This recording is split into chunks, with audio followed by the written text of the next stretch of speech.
A aula de hoje é sobre a análise citogenética e eu vou falar sobre os procedimentos básicos para obtenção de células e de cultivo celular.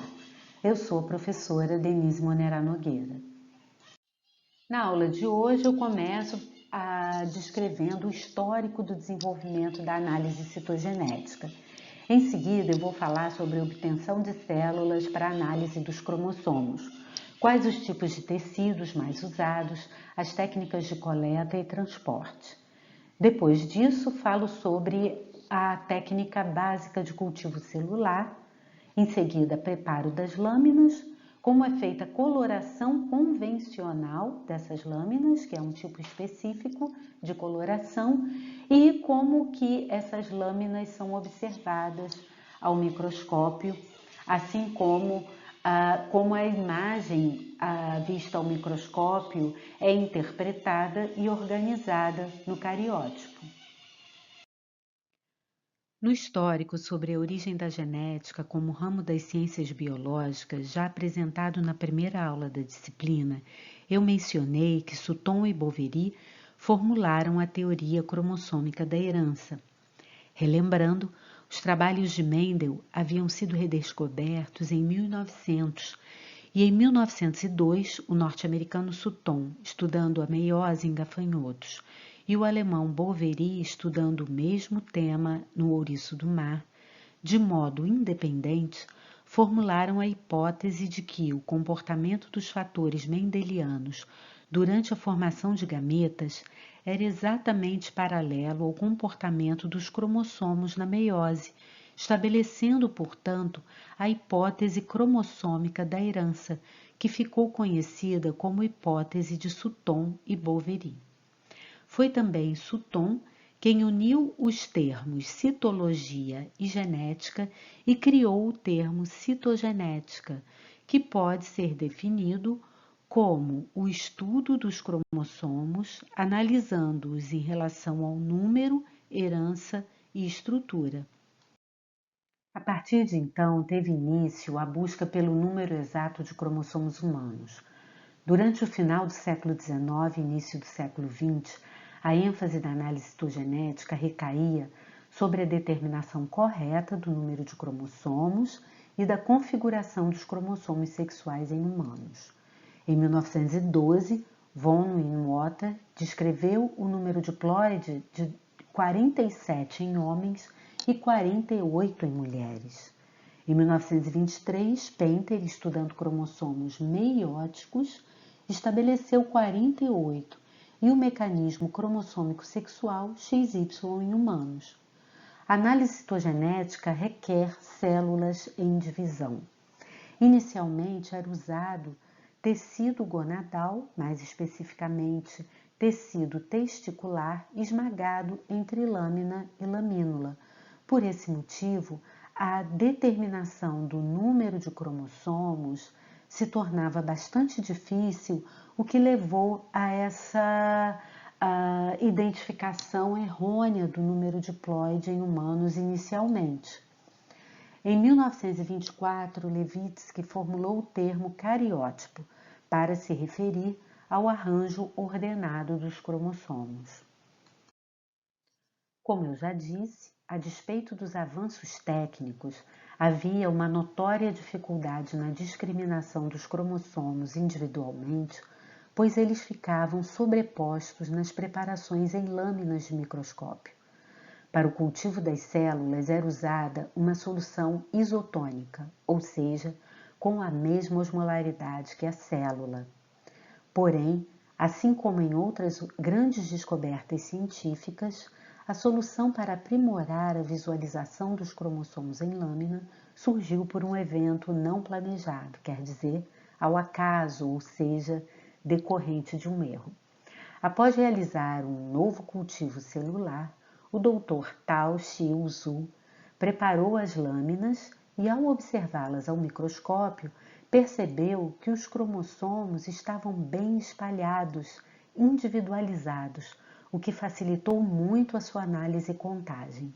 Ao rever os procedimentos no seu caderno de anotações, ele verificou que havia cometido um erro ao preparar a solução isotônica, que devido à quantidade de componente salino, tornou-se hipotônica.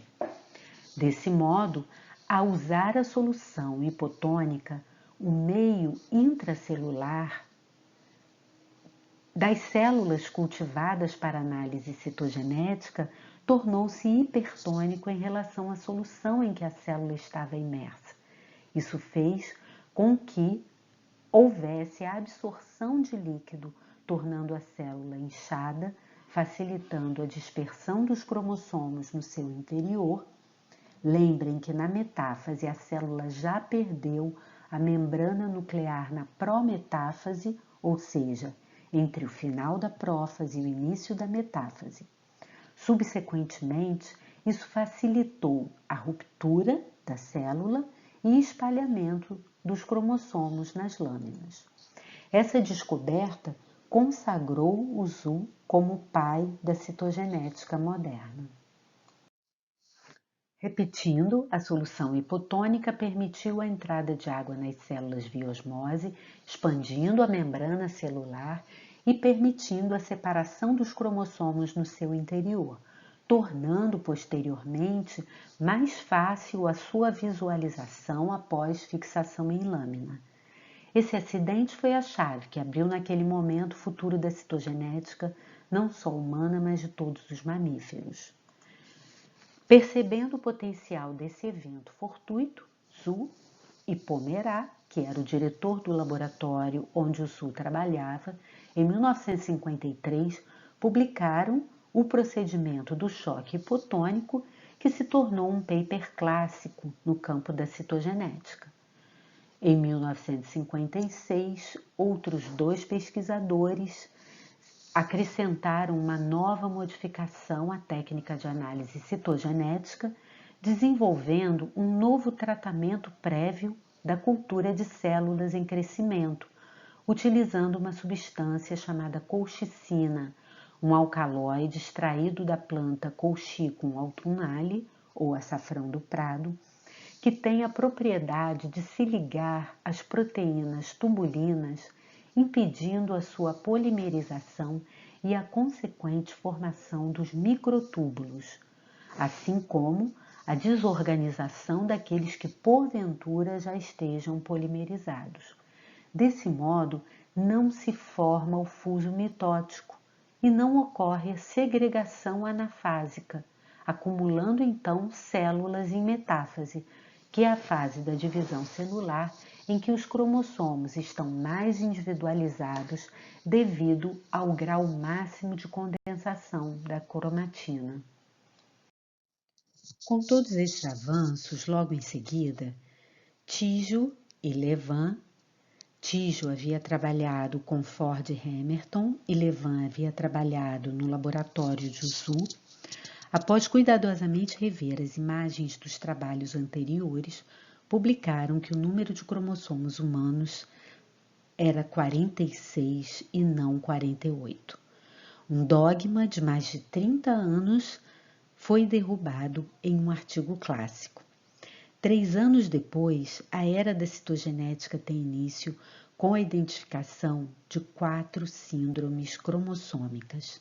Em 1959, Lejeune estudou os cromossomos obtidos a partir de culturas de fibroblastos de pacientes com síndrome de Down e descreveu um cromossomo extra em cada uma dessas células.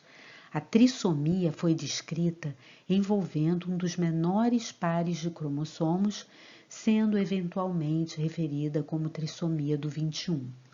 Outras 3 síndromes cromossômicas envolvendo os cromossomos sexuais foram também descritas em 1959.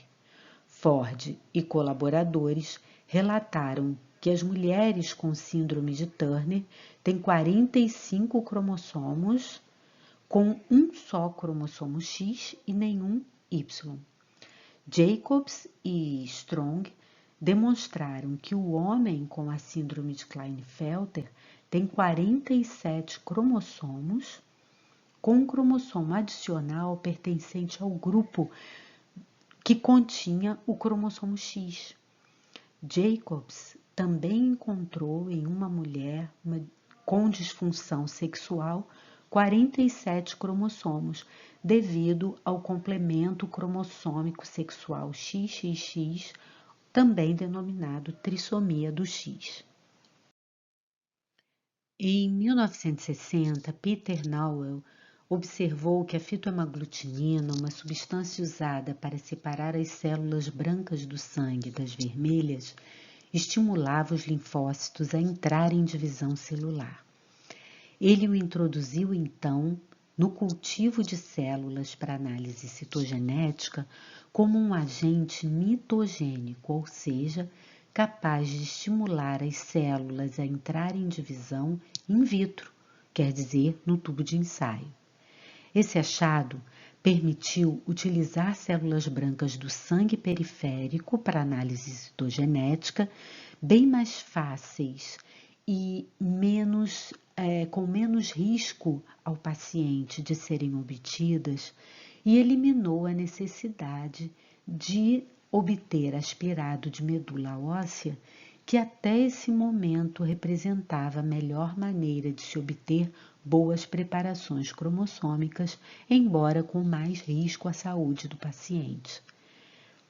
Desse modo, posteriormente, Moorhead e colaboradores aprimoraram a técnica de obtenção de cromossomos metafásicos do sangue periférico, que é utilizada ainda hoje e que foi adaptada para diversas espécies de mamíferos. A partir daí, os pesquisadores da área se preocupam em normatizar as terminologias e representações dos dados citogenéticos. Nesse mesmo ano, aconteceu a Conferência de Denver, nos Estados Unidos. De 1966 a 1971, é usada a atualização da terminologia feita na Conferência de Chicago, em 1966. Em 1971, nova atualização na Conferência de Paris, onde houve a padronização do cariótipo humano e a inclusão da descrição das bandas cromossômicas, que a gente já vai falar o que representam. Em 1977, as publicações passaram a ser denominadas por um sistema internacional para a nomenclatura da citogenética humana. Em 1988, Pinkel e colaboradores desenvolvem uma nova técnica de coloração denominada hibridização por fluorescência in situ. Nessa técnica, por meio de sondas de DNA que são complementares a sequências de determinados cromossomos, é possível marcar regiões específicas, utilizando fluorocromos ou corantes fluorescentes. Como vocês podem ver nessa imagem, uma sonda marcada com corante fluorescente hibridiza ou se liga a uma sequência de DNA específica do cromossomo X humano. Nesse caso, nesta metáfase, apenas o cromossomo X humano está marcado, e aqui há a marcação de apenas um cromossomo X em vermelho, evidenciando a monossomia do X nessa célula, também representada por X0 ou síndrome de Turner. Embora esse exemplo aqui mostre a marcação de um cromossomo inteiro por meio dessa técnica, pode-se evidenciar também alterações diminutas na estrutura do cromossomo. Bom, em 1994, então, na Conferência de Mênfis, foi incluída e padronizada toda a nomenclatura para a técnica de hibridização por fluorescência in situ. Então, após a apresentação desse resumo sobre o histórico do desenvolvimento da análise citogenética, eu vou falar sobre os procedimentos básicos para a obtenção dos cromossomos metafásicos em lâmina para análise citogenética. Bom, a análise citogenética, como já vimos, requer células em divisão, portanto, as células precisam estar vivas durante o início do procedimento. E a melhor fase para a análise dos cromossomos é a metáfase da mitose, pois as células somáticas contêm o complemento diploide de cromossomos e estes, nesta fase da divisão, encontram-se com a cromatina mais condensada e individualizados, o que possibilita a sua observação. Os cromossomos metafásicos podem ser analisados em microscópio óptico comum com objetiva de imersão. A objetiva de imersão aumenta em 100 vezes o campo da lâmina, multiplicado pelo aumento da lente ocular, que é de 10 vezes. Então, com o aumento de 1000 vezes, é possível observar os cromossomos. Os cromossomos em metáfase, eles podem ser obtidos a partir de dois tipos de tecidos. Tecidos que contêm células que já estão se dividindo espontaneamente, como a medula óssea, as células neoplásicas que estão constantemente no ciclo celular, e, portanto, em intensa atividade de divisão, e o bulbo de penas jovens de aves, ou seja, o início do crescimento das penas. Também podemos obter cromossomos em metáfase a partir de células cultivadas quimicamente in vitro ou em um tubo de ensaio e que neste são induzidas à divisão, como, por exemplo, os linfócitos do sangue periférico, a técnica desenvolvida por Moorhead e colaboradores em 1960, como eu já apresentei para vocês. Em relação à coleta e transporte das células até o laboratório, as células, por exemplo, da medula óssea, em medicina veterinária, em geral, elas são coletadas em caso de morte do animal. Devem ser obtidas o mais rápido possível após a morte, quando ainda se encontra células em divisão espontânea. Em geral, são obtidas a partir da medula óssea de um osso longo, como o fêmur, por exemplo. Devem ser transportadas para o laboratório dentro de um tubo de ensaio contendo meio de cultivo celular para análise citogenética. Esse tubo deve ser colocado em isopor. Se houver necessidade de resfriamento, que seja um resfriamento moderado e que o tubo de ensaio não entre em contato direto com o gelo. No caso das células neoplásicas, o transporte é feito da mesma maneira que as células da medula óssea. E, em geral, essas células são obtidas após a remoção do tumor total ou da biópsia, a retirada de um fragmento do tumor. No caso das células de bulbo de penas jovens de aves, para serem coletadas nos adultos, se estes não estiverem em muda, é necessário retirar uma pena adulta, de preferência retira-se a pena primária da asa ou a pena da cauda, que são penas maiores que vão fornecer bulbos maiores com maior número de células em divisão. 15 dias após, isso aproximadamente, porque depende do estado nutricional da ave e da sua idade, é possível observar o bulbo de pena em crescimento, como aqui está mostrado.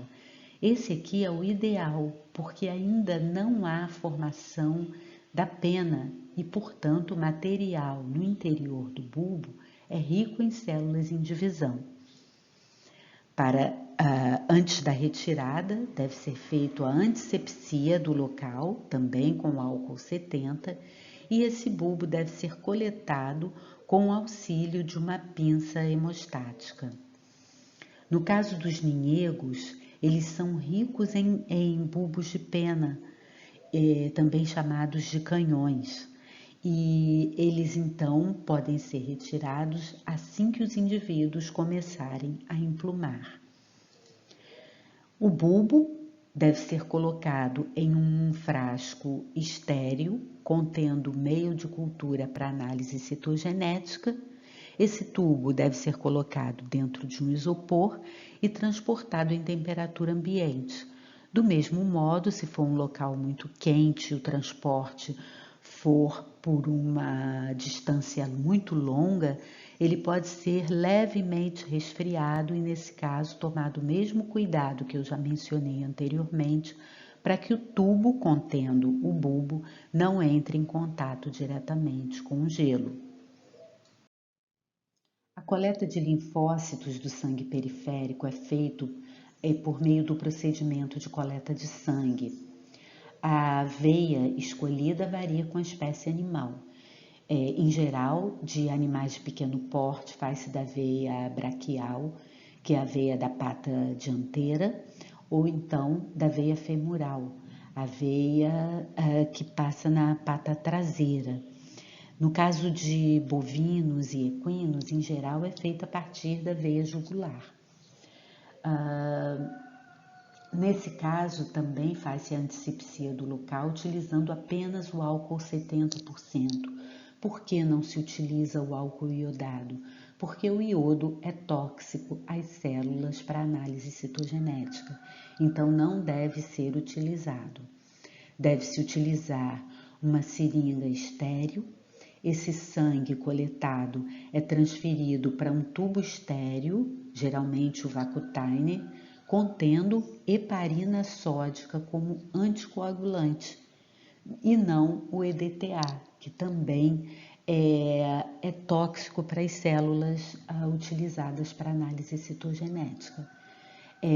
Nesse tubo de ensaio também ele deve ser livre de qualquer outro tipo de conservante. Por cultura, utiliza-se meio ml de sangue total. Aí estão também presentes os linfócitos, que são as células brancas do sangue.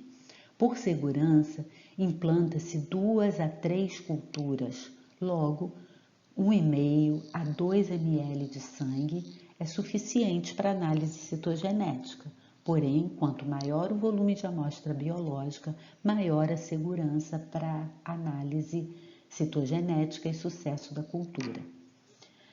O sangue, dentro do Vacutainer, é colocado em um isopor, transportado ao laboratório em temperatura ambiente. Isso porque, como eu disse, que as células precisam estar vivas para início do cultivo celular em laboratório. O quanto mais próximo da temperatura corporal, em torno de 37 graus, maior a chance dessas células se manterem vivas. A cultura deve ser iniciada o mais rápido possível após a coleta. No caso do sangue periférico, já foi obtido sucesso com a implantação da cultura, se mantido em condições ideais, até 24 horas após a coleta, embora o índice mitótico das células reduza consideravelmente. Independente do tipo de tecido, a implantação é feita em meio aquoso.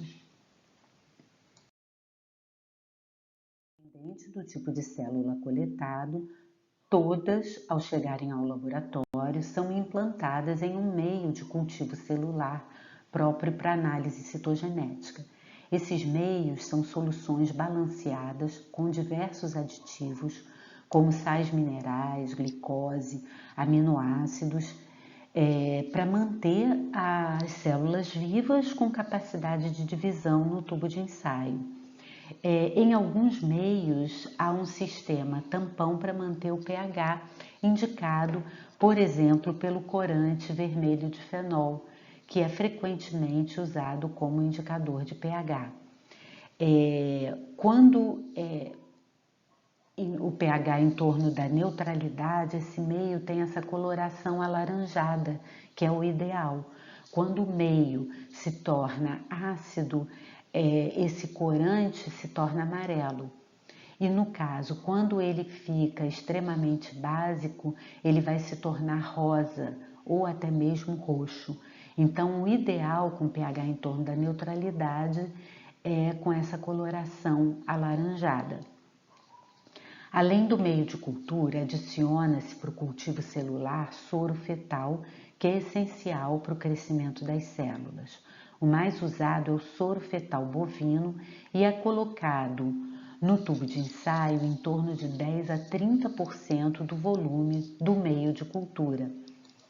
Também adiciona-se antibióticos e fungicidas, porque sendo um meio rico em nutrientes, a amostra biológica sendo o sangue, a uma temperatura de incubação de 37 graus, isso propicia o desenvolvimento também de bactérias e fungos que podem comprometer a cultura.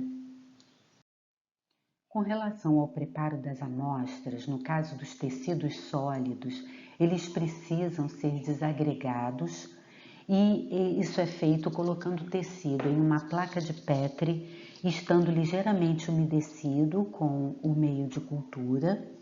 E a desagregação das células pode ser feita com auxílio de lâminas de bisturi ou tesouras estéreis. Em alguns casos, isso também pode ser feito por ação enzimática, usando tripsina ou colagenase, que dissolvem o colágeno que as une. Bom, feita a dissociação, as células são transferidas para um tubo falco contendo o meio de cultivo já descrito.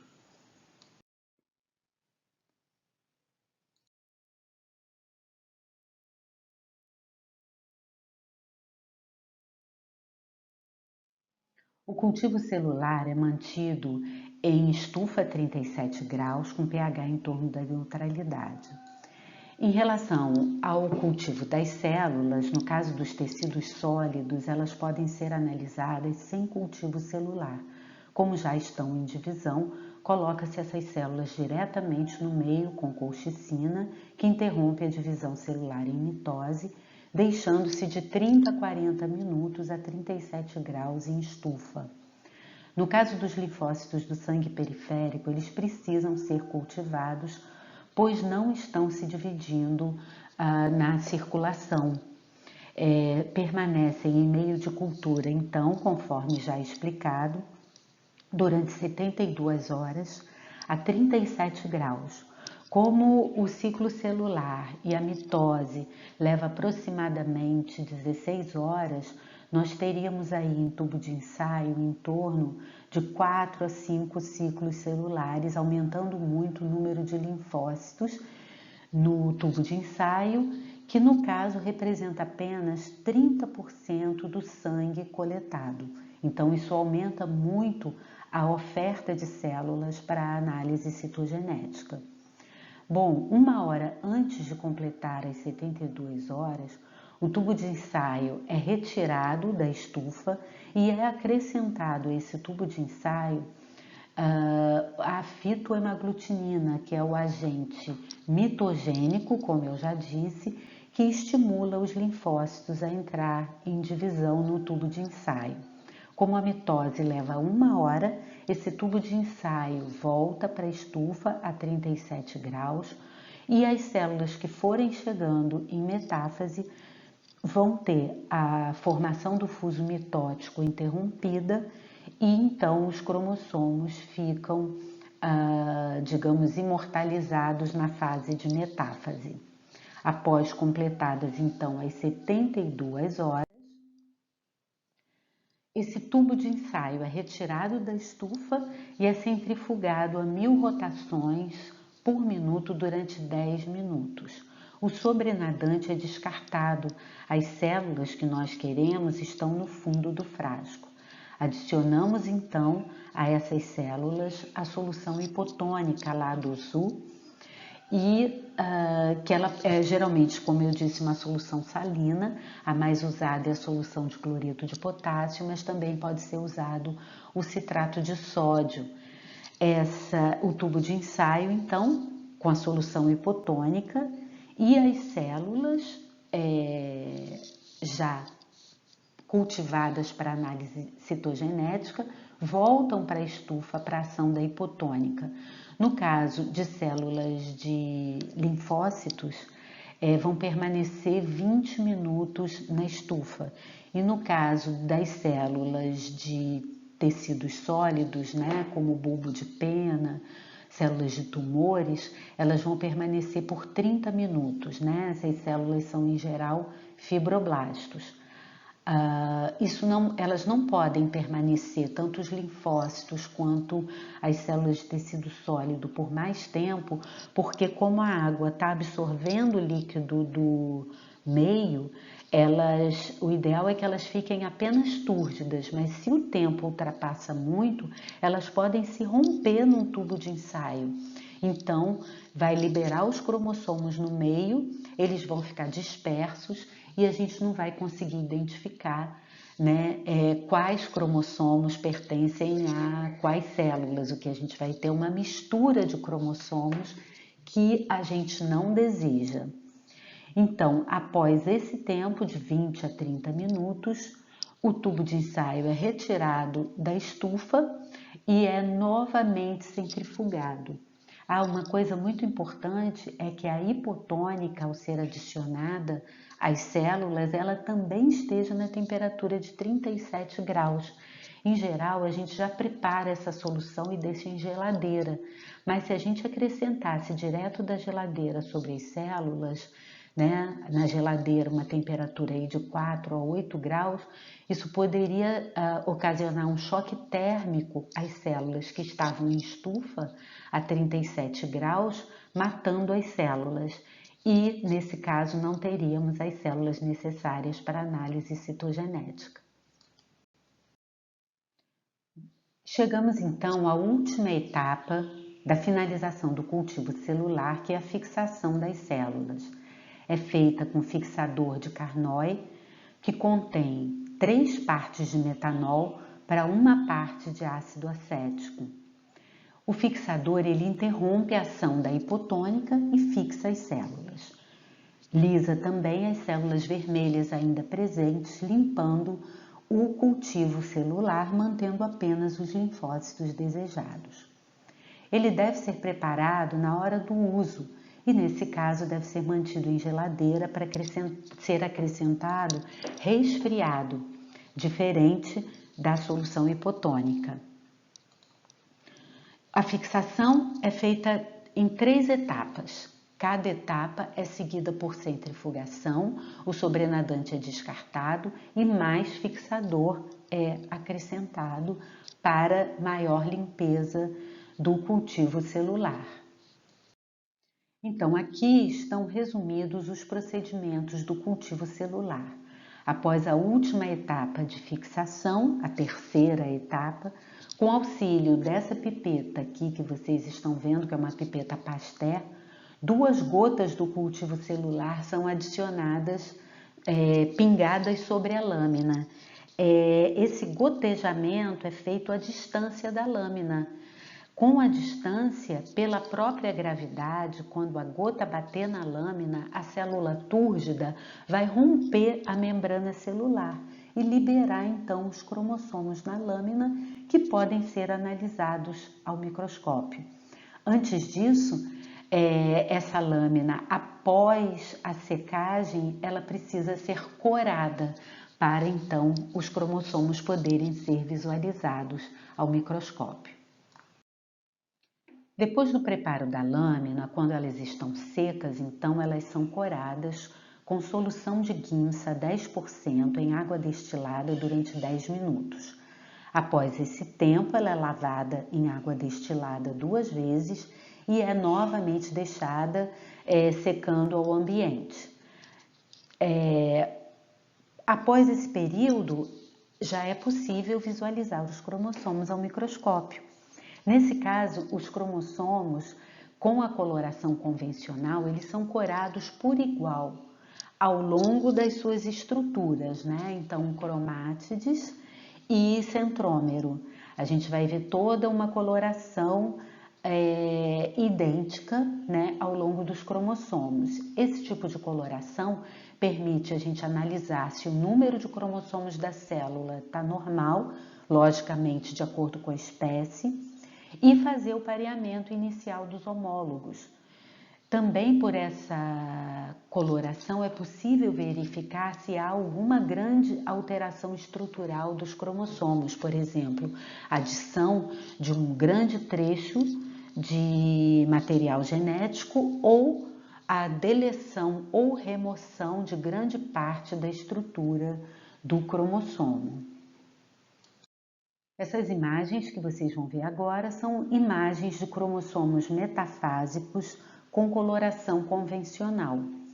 A imagem que vocês estão vendo aqui, à esquerda, acima, é a imagem dos cromossomos como eles são visualizados ao microscópio óptico.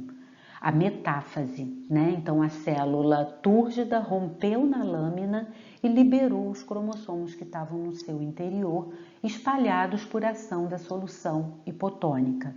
Nesse caso, eles foram aqui abaixo organizados no cariótipo, ou seja, pareados de acordo com o tamanho, a posição do centrômero e em ordem decrescente de tamanho. No caso do cão, todos os 38 pares de cromossomos autossomais, eles são acrocêntricos, ou seja, têm a mesma morfologia. E apenas o cromossomo X é um cromossomo submetacêntrico, ele está apontado aqui pela seta superior, e o Y é o menor cromossomo do complemento, um diminuto cromossomo acrocêntrico. Aqui temos o cariótipo dos bovinos, né? No caso, o Bos taurus. Bos taurus taurus é o bovino de origem europeia, né? Aqui no caso representado por um macho da raça holandesa.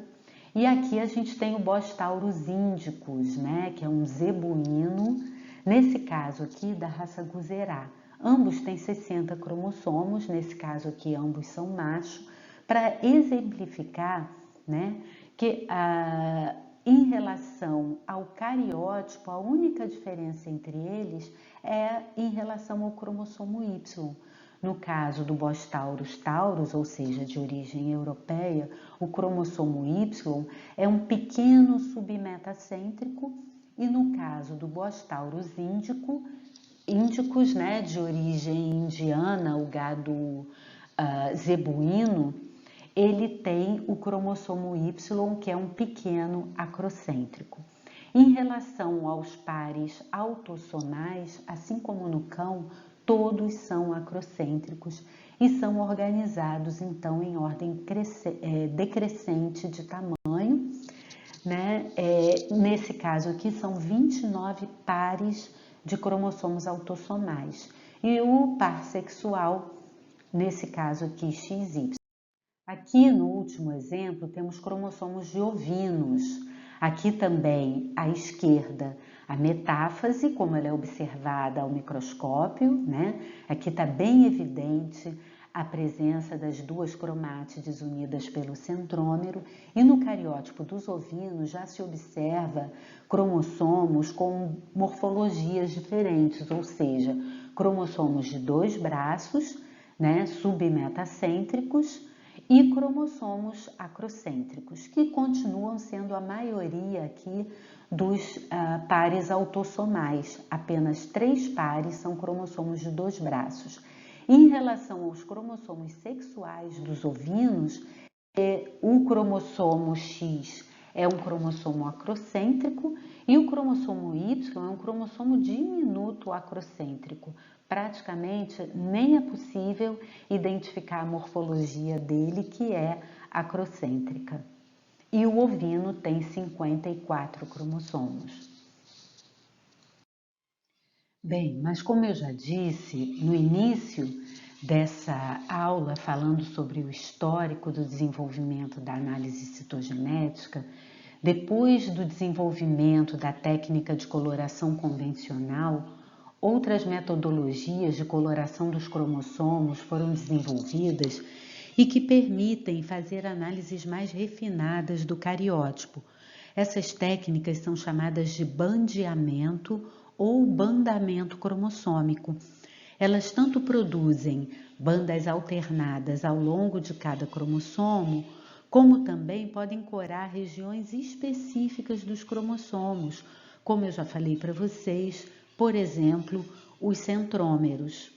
Mas em relação a essas técnicas e também a técnica de hibridização por fluorescência in situ, nós vamos falar mais tarde durante a disciplina. Por hoje nós chegamos ao fim. Até a próxima!